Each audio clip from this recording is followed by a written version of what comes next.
5 KSDK St. Louis.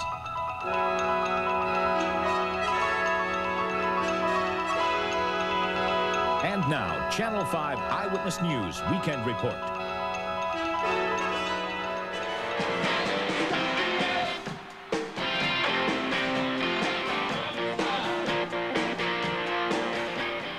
The Rolling Stones rock a packed crowd at Busch Stadium. Good evening, everyone. I'm Kay Quinn. Rick Edlund has the night off.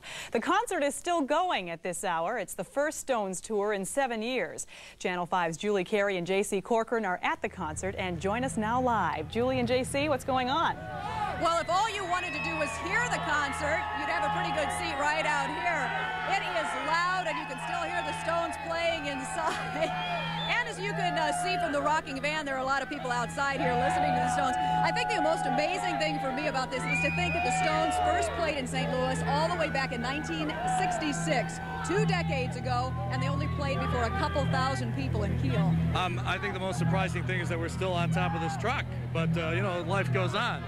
May not be for long. Another great contrast between this concert and the one 2 decades ago. Tonight's stage would practically fill a concert hall, and as we mentioned, Busch Stadium is packed.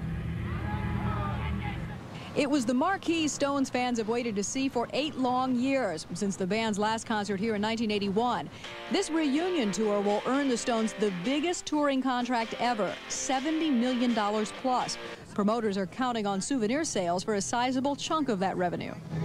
Extra large picture. There you go. Thank you very much. Hundreds of fans were outside Busch Stadium by mid-afternoon to snap up the $20 T-shirts. Right off the presses. Look at that. The boys are looking good, aren't they? Look at that. Came from Chicago to get that. All the way from Chicago to get it, and I got it.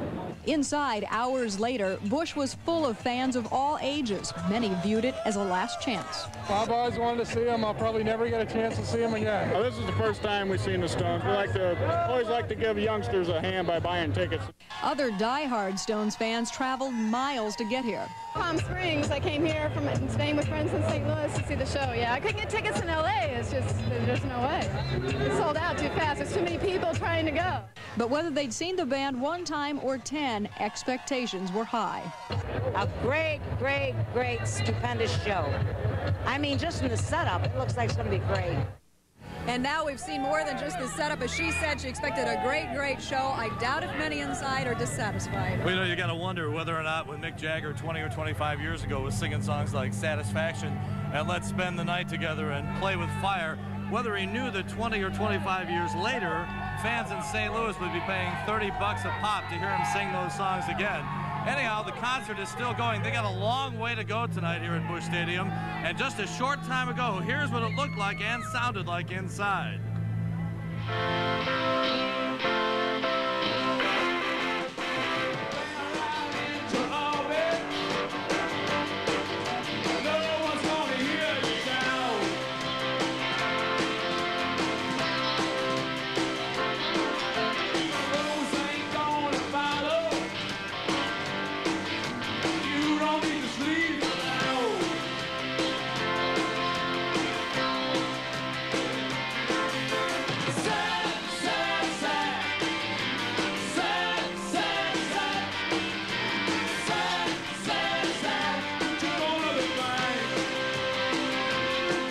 The Stones classic, Sad, Sad, Sad.